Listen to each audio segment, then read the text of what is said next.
오늘 함께 나누실 말씀은 로마서 14장 1절에서 12절까지의 말씀입니다. 로마서 14장 1절에서 12절까지의 말씀, 저 한 절 성도님 한 절 번갈아 교독하겠습니다.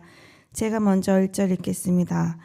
믿음이 연약한 자를 너희가 받되 그의 의견을 비판하지 말라. 어떤 사람은 모든 것을 먹을 만한 믿음이 있고 믿음이 연약한 자는 채소만 먹느니라. 먹는 자는 먹지 않는 자를 업신여기지 말고 먹지 않는 자는 먹는 자를 비판하지 말라. 이는 하나님이 그를 받으셨음이라. 남의 하인을 비판하는 너는 누구냐? 그가 서 있는 것이나 넘어지는 것이 자기 주인에게 있음에 그가 세움을 받으리니 이는 그를 세우시는 권능이 주께 있음이라. 어떤 사람은 이날을 전날보다 낮게 여기고 어떤 사람은 모든 날을 같게 여기나니 각각 자기 마음으로 확정할지니라. 나를 중히 여기는 자도 주를 위하여 중히 여기고 먹는 자도 주를 위하여 먹으니 이는 하나님께 감사함이요. 먹지 않는 자도 주를 위하여 먹지 아니하며 하나님께 감사하느니라. 우리 중에 누구든지 자기를 위하여 사는 자가 없고 자기를 위하여 죽는 자도 없도다. 우리가 살아도 주를 위하여 살고 죽어도 주를 위하여 죽나니 그러므로 사나 죽으나 우리가 주의 것이로다. 이를 위하여 그리스도께서 죽었다가 다시 살아나셨으니 곧 죽은 자와 산 자의 주가 되려 하심이라. 내가 어찌하여 내 형제를 비판하느냐? 어찌하여 내 형제를 업신여기느냐? 우리가 다 하나님의 심판대 앞에 서리라 기록되었을 때 주께서 이르시되 내가 살았노니 모든 무릎이 내게 꿇을 것이요 모든 혀가 하나님께 자백하리라 하였느니라. 이러므로 우리 각 사람이 자기 일을 하나님께 직고하리라. 아멘. 신자의 삶에 대해 설명을 이어오던 바울은 14장에서 교회 안에서 일어나는 갈등의 문제를 언급하고 있습니다. 1절입니다. 믿음이 연약한 자를 너희가 받되 그의 의견을 비판하지 말라. 믿음이 연약한 자를 비판하지 말라고 말해요. 믿음이 연약한 자는 어떤 사람을 말하는 것일까요? 2절입니다. 어떤 사람은 그 모든 것을 먹을 만한 믿음이 있고 믿음이 연약한 자는 채소만 먹느니라. 2절에 의하면 채소만 먹는 자를 믿음이 연약한 자라고 말하고 있는데요. 1세기 로마에서 고기가 어떤 것이었길래 이들은 고기를 거부하고 채소만 먹게 되었을까요? 우리가 이 배경을 살펴볼 수 있는 본문은 이 고린도 교회의 이야기인데요. 그곳에서 벌어진 음식 논쟁을 참고해 본다면 이 채식을 추구하는 사람들이 거부한 고기가 우상의 제물일 가능성이 높습니다. 그렇다면 우상의 제물로 사용된 고기를 거부하여 먹지 않는 것을 왜 믿음이 연약한 것이라고 표현한 것일까요? 우선 믿음이 있는 사람은 고기가 우상의 제물로 사용된 것이라 할지라도 얼마든지 먹을 수 있다고 생각합니다. 왜냐하면 우상은 아무것도 아니기 때문입니다. 바울도 고린도전서 8장 4절에서 이를 언급한 바가 있습니다. 8장 4절입니다. 그러므로 우상의 제물을 먹는 일에 대하여는 우리가 우상은 세상에 아무것도 아니며 또한 하나님은 한 분밖에 없는 줄을 아노라. 만약 아무것도 아닌 우상을 위해 사용한 고기가 거슬려서 그 고기를 먹지 못한다면 아무것도 아닌 우상을 어떤 것으로 인정하는 것을 뜻하죠. 또 입으로 들어가는 음식은 인간을 더럽게 하지 못합니다. 이것은 예수님께서 하신 말씀이시죠. 마태복음 15장 17절 18절에서는 입으로 들어가는 음식이 너희를 더럽게 하는 것이 아니라 너희 입에서 나오는 말이 사람을 더럽게 한다라고 말씀하고 계세요. 마지막으로 지어진 모든 것은 하나님으로부터 온 것입니다. 바울은 디모데전서 4장 3, 4절에서 그러므로 감사함으로 받으면 버릴 것이 없다라고 말하고 있습니다. 이러한 이유들 때문에 모든 음식을 취할 수 있음에도 불구하고 이 로마의 믿음이 연약한 성도는 우상의 제물을 먹는다는 그 불쾌한 느낌 때문에 아예 고기를 거부하고 채소만 섭취했습니다. 이렇게 로마 교회 안에 믿음이 있는 자와 이 연약한 자들이 있었는데요. 서로를 향하여 자신의 입장을 주장하는 일들이 있었던 것 같습니다. 바울은 말합니다. 먹는 자는 먹지 않는 자를 믿음이 약하다 하여 업신여기지 말고, 또한 먹지 않는 자는 먹는 자를 비판하지 말라라고 말해요. 교회 안에 모인 모두는 하나님께서 다 받은 자이기 때문입니다.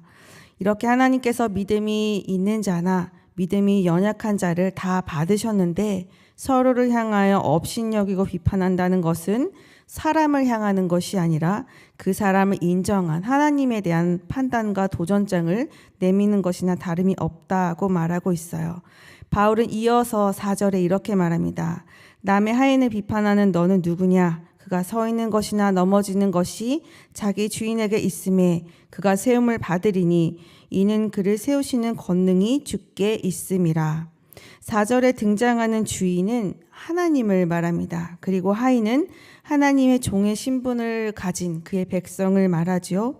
사람이 넘어지고 세워지는 것이 다 하나님의 주권에 달려 있으니 강한 자든 약한 자든 서로를 멸시하거나 비판하지 말라라고 말하고 있어요.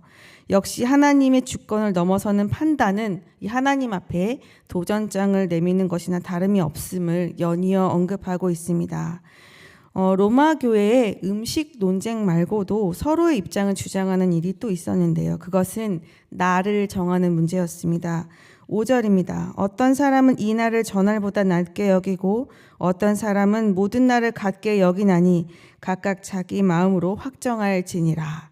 골로새서 2장을 참고하면 날에 대한 논쟁의 배경을 좀 살펴볼 수 있는데요.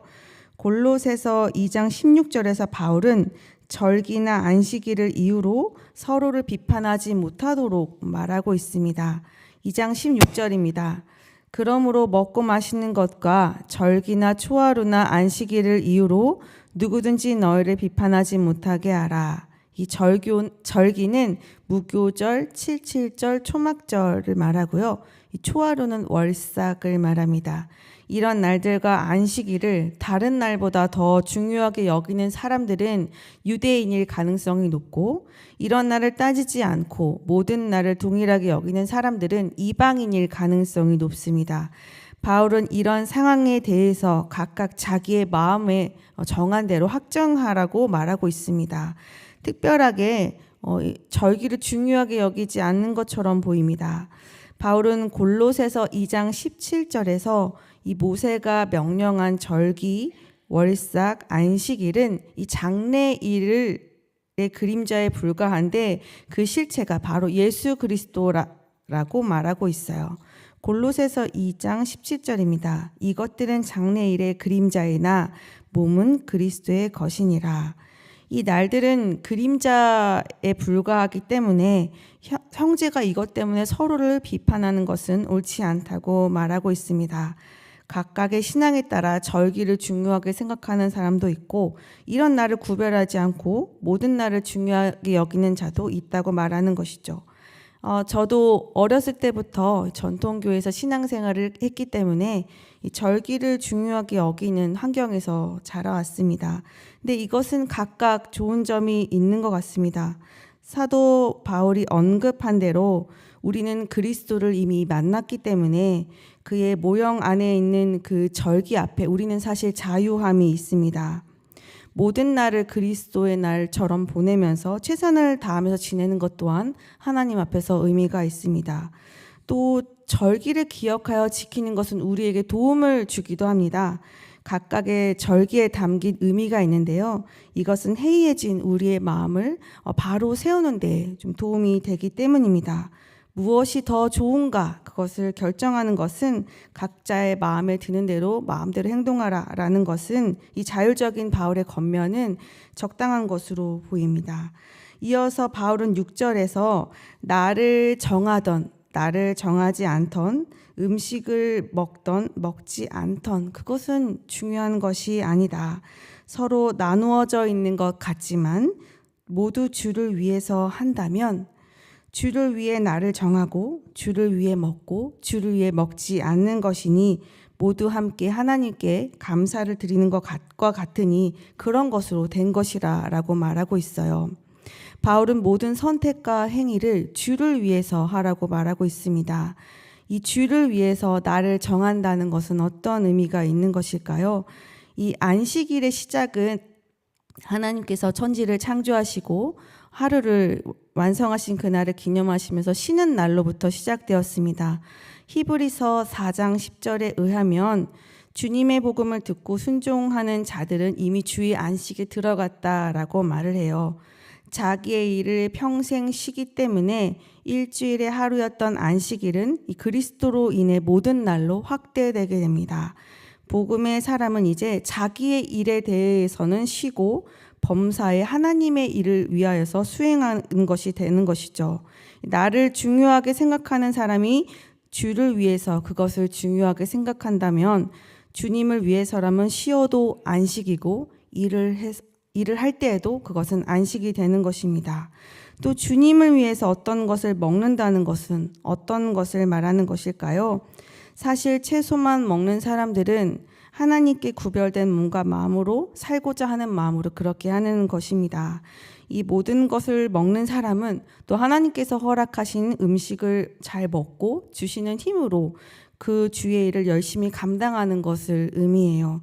바울은 주를 위해서 무엇인가를 결정하면 그것은 모두 하나님께 감사를 드리기 위한 하나님의 일이라고 말하고 있습니다. 같은 마음이라는 이야기를 하고 있는 것이죠. 또 하나일 수밖에 없는 이유를 7, 8절에서 언급합니다. 우리 중에 누구든지 자기를 위하여 사는 자가 없고 자기를 위하여 죽는 자도 없도다. 우리가 살아도 주를 위하여 살고 죽어도 주를 위하여 죽나니 그러므로 사나 죽으나 우리가 주의 것이로다. 비록 음식으로 인해 믿음이 연약한 자와 믿음이 있는 자, 또 어떤 날을 특별하게 여기는 자와 모든 날을 특별하게 여기는 자로 나뉜 것 같지만 너희는 모두 하나이다. 어떤 입장에 있든지 주를 위하면 모두 하나이고 또 주를 위해 살고 주를 위해 죽는 것 주의 것으로서도 하나인 주체이다라고 말하고 있어요. 바울은 이어서 이것을 이루신 분은 하나됨을 위해 죽었다가 살아나신 죽은 자와 산 자의 주가 되신 그리스도를 언급합니다. 9절입니다. 이를 위하여 그리스도께서 죽었다가 다시 살아나셨으니 곧 죽은 자와 산 자의 주가 되려 하심이라. 10절에서 12절에서 바울은 말합니다. 이렇게 하나일 수밖에 없고 하나인 너희들이 서로 어찌 서로를 업신여기고 비판하려고 하는가. 만약 그런 행동을 계속하게 된다면 장차 하나님의 심판대 앞에서 그동안 너희들이 서로를 비판하고 업신여긴 일들을 자백하게 될 건데 그래도 그렇게 하겠는가라고 말하고 있어요. 그러니 서로 비판하지 말고 업신여기지 말고 서로 용납하여 하나가 되라고 권면하고 있습니다.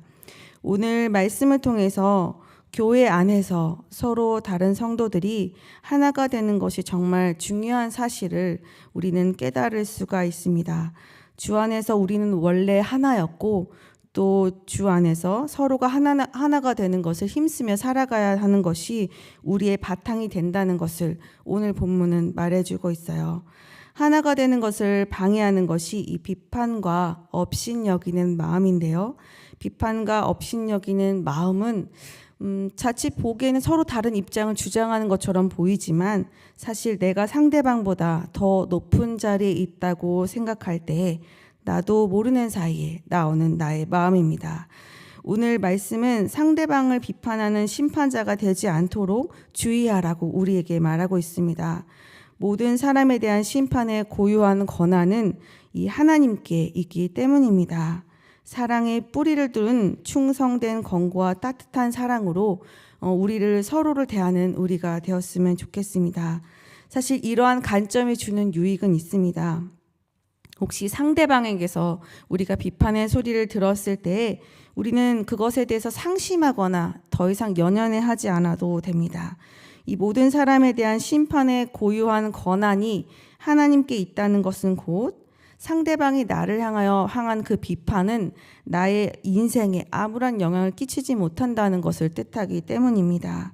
나의 인생을 좌지우지할 수 있는 판단은 오로지 하나님의 심판대 앞뿐입니다. 다만 우리가 유념할 것은 다른 사람의 비판의 목소리를 우리가 듣고 우리의 부족함들을 더 살펴보고 고쳐나가는 태도는 필요한 것 같습니다.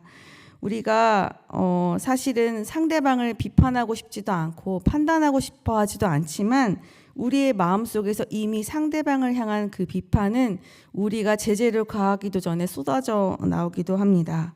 이미 우리는 상대방에 대한 이 비판과 판단이 다 마음속으로 끝나 있어요. 바울은 믿음이 연약한 자를 받아주고 그의 의견을 비판하지 말라고 말합니다. 더 넓은 마음으로 품어주라고 말하고 있어요.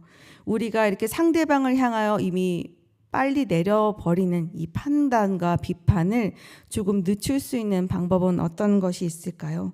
이 넓은 마음과 상대방을 향한 넓은 시각입니다. 상대방이 우리에게 보여주지 않는 그 옆에 있는 공간, 그리고 그 뒤에 있는 공간과 시간에 대해서 우리가 잠시 시간을 멈추고 살펴보는 것이죠. 도대체 무슨 일이 있었기에, 어떤 어려움이 있었기에, 어떤 경험을 했었기에 저런 말과 행동과 생각을 가지고 있는 것일까? 지금 내 눈앞에 보이는 그 사람의 그 단편적인 모습 뒤에 있는 타인의 시간과 공간을 더 살펴본다면 타인이 가지고 있는 어려움과 피치 못할 사정이 우리의 눈에도 보이게 될 것입니다.